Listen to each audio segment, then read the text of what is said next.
জীৱন মানে সংগ্ৰাম আৰু এই সংগ্ৰামৰ পথ কাঁইটীয়া।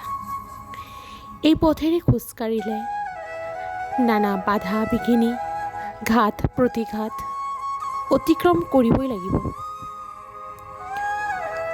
অসীম ধৈৰ্য আৰু মনৰ দৃঢ়তাৰে সকলো বাধা বিঘিনি বিপদ আপদ লংঘন কৰি আগুৱাবই লাগিব। জীৱনৰ বাধাৰ যিটো প্ৰাচীৰ আছে সেইটো ভাঙিব লাগিব। মিছা প্ৰলোভন মায়ামোহৰ পৰা আঁতৰি নিজৰ জীৱনৰ জয়যাত্ৰা আৰম্ভ কৰিব লাগিব। নিজে অকৰ্মণ্য হৈ বহি নাথাকি আত্মবিশ্বাসেৰে নিজৰ পাৰদৰ্শিতা প্ৰদৰ্শন কৰি জীৱনলৈ আগবাঢ়িব লাগিব।